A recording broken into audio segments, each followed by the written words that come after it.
सलाम, आदाब, नमस्ते। कैसे हैं आप लोग सभी? पूरी उम्मीद करती हूँ कि आप सभी बहुत ही अच्छे होंगे। आज का वीडियो जिस फ़िल्म पर है, उस फ़िल्म का नाम न जाने सैकड़ों बार आप लोगों ने सुना होगा, न जाने कितनी बार देखा होगा और इसका वीडियो भी आपने कई बार देखा होगा। लेकिन मेरी पूरी कोशिश है कि इस वीडियो में कुछ ऐसी जानकारी आपको दूँ, जो आपके लिए बिल्कुल नई हो। तो मैं नीलम अफरोज़ आप सभी के सामने बातों का सिलसिला आगे बढ़ाते हुए शुरू करते हैं और आगे बढ़ाते हैं इस कारवां को। मोहब्बत, क़ुरबानी और बग़ावत की वो अज़ीम व शान दास्तां जो ना वक्त के साथ मिटी और ना ही यादों से महरूम हुई। हिंदुस्तानी सिनेमा की वो फ़िल्म जिसने तारीख़ में अपना नाम सुनहरे लफ्ज़ों से दर्ज किया। आधी से ज़्यादा बनकर तैयार हो चुकी इस फ़िल्म को हिंदुस्तान पाकिस्तान के बंटवारे ने रोक दिया था। ये फ़िल्म शुरू हुई 1940 में बनना और ख़त्म हुई 1960 में।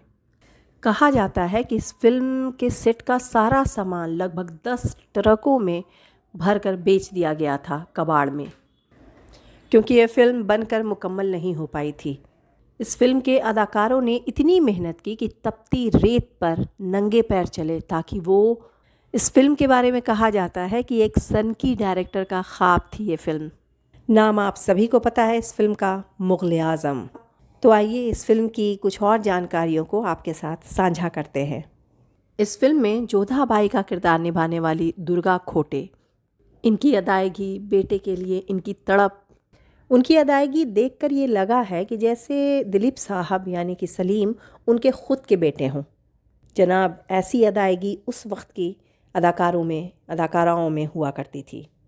दुर्गा खोटे जी ने अपने बायोग्राफ़ी में लिखा है, दुर्गा खोटे जी के मुताबिक फ़िल्म की शूटिंग बॉम्बे टॉकीज़ में हुई थी और जब इस फ़िल्म की 1/4 भाग कंप्लीट हो चुका था, यानी कि मुकम्मल हो चुका था, तभी इस फ़िल्म को बंद करना पड़ा, हिंदुस्तान और पाकिस्तान के बंटवारे की वजह से। इनके मुताबिक शूटिंग सेट का सारा सामान लगभग 10 ट्रकों में भरकर कबाड़ में बेच दिया गया। इसमें कपड़े और गहने भी शामिल थे। आज़ादी के बाद फिर से इस फ़िल्म को शुरू करने का सोचा गया। कहा जाता है कि के आसिफ साहब ने 1950 में एक ख्वाब देखा, जिसमें उन्होंने ये देखा कि एक बहुत ही शानदार फ़िल्म बनाई जाए जो हिंदी सिनेमा के इतिहास में दर्ज हो। तब उन्होंने मुख्तलिफ़ अदाकारों से बात की। के आसिफ ने कई अदाकारों से बात करने के बाद लास्ट में दिलीप कुमार और मधुबाला को मेन कास्ट के तौर पे साइन किया और दुर्गा खोटे फिर से इस फ़िल्म का हिस्सा बनी और फ़िल्म 5 अगस्त 1960 को रिलीज़ हुई। कई किस्से इस फ़िल्म से जुड़े हुए हैं। दूसरा एक बहुत ही मशहूर किस्सा इस फ़िल्म से जुड़ा हुआ ये भी है। इस फ़िल्म के शुरू में दिखाया गया है कि अकबर आज़म बेटे की मन्नत मांगने के लिए सलीम चिश्ती की दरगाह पे जा रहे हैं। ये किरदार अकबर आज़म का पृथ्वीराज कपूर साहब ने निभाया था और ये हिस्टोरिकल फैक्ट है कि वो आगरा से पैदल गए थे इस मन्नत को लेकर और नंगे पैर वो गए थे। और ये भी सच है कि वो पैदल बिना चप्पलों के गए थे। तो के आसिफ साहब ने ये बात पृथ्वीराज कपूर साहब से कही कि ये तुम भी चप्पल नहीं पहनोगे, क्योंकि मुझे वो तड़प चाहिए चेहरे पर। जब तपती ज़मीन पर पृथ्वीराज कपूर साहब के कदम पड़ते थे तो कहा जाता है कि पूरे पैर पे उनके छाले हो गए थे और इस दर्द और इस तकलीफ़ के साथ वो आगे बढ़ रहे थे। और आप में बहुत लोग शायद ये नहीं जानते होंगे कि के आसिफ साहब ने भी चप्पल नहीं पहने थे। उन्होंने कहा था कि जब तक कि पृथ्वीराज कपूर साहब चप्पल नहीं पहनेंगे, वो भी बिना चप्पलों के उस तपती ज़मीन पर अपने कदम बढ़ा रहे थे बैक कैमरा। तभी तो इतिहास में दर्ज होने वाली फ़िल्में तैयार हुआ करती थी। ये फ़िल्म ऐसी है कि इस फ़िल्म का हर एक सीन सभी को याद होगा, आप लोगों को भी।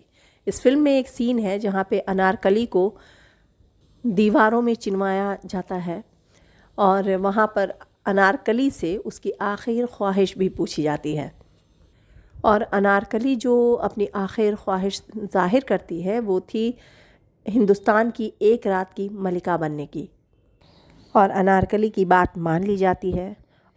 और जब बादशाह अकबर जब अनारकली की ताजपोशी कर रहे होते हैं तो बड़े ही गुस्से और बदगुमानी से उससे कहते हैं कि अब तुम यहाँ से जाओ। लेकिन यहाँ पर अनारकली के उस खामोश किरदार और ज़ुबान को एक बहुत ही शोर करने वाला डायलॉग चाहिए था। दरअसल ये बहुत ही बड़ा मसला बना हुआ था कि यहाँ पे अनारकली कौन सा डायलॉग बोले या क्या बोले कि फ़िल्म का सीक्वेंस आगे बढ़े।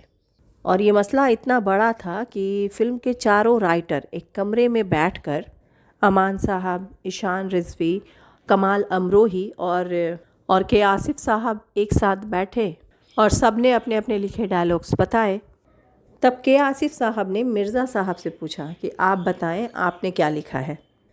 मिर्ज़ा साहब पान के थोड़ा ज़्यादा शौकीन थे, तो पान खाते हुए उन्होंने कहा कि भाई ये सब बकवास है, इसमें कुछ करना ही नहीं है, ये ऐसा कोई मसला है ही नहीं, इसमें इतना ज़्यादा सोचने की भी ज़रूरत नहीं है।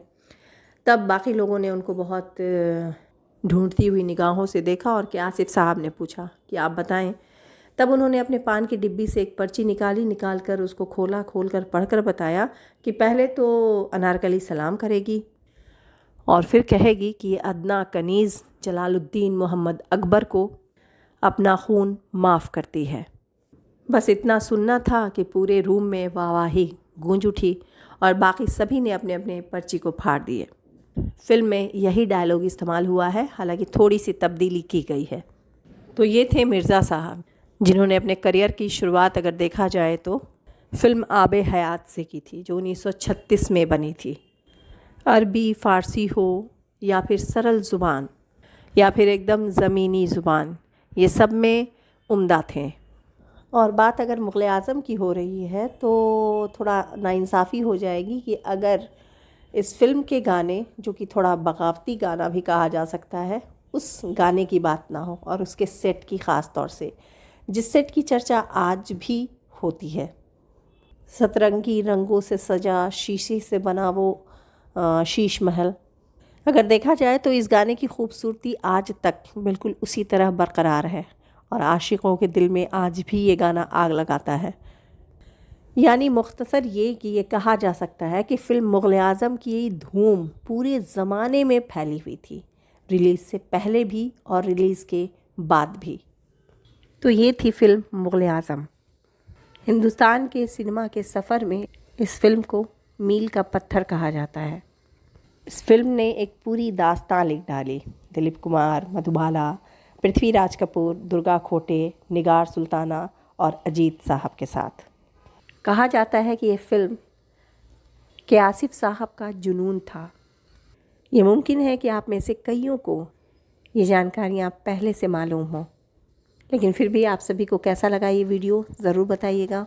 और आप क्या नया जानते हैं जो मैंने शामिल नहीं किया है इस वीडियो में, कुछ ख़ास, कुछ अलग, तो मुझे ज़रूर बताइएगा। आपके कमेंट्स का इंतज़ार रहेगा। तो इजाज़त लेने का वक्त आ गया है। मैं नीला अफरोज़ आप सभी के सामने रहूँगी थोड़ी इंतज़ार के बाद कुछ नए और पुराने क़िस्से के साथ।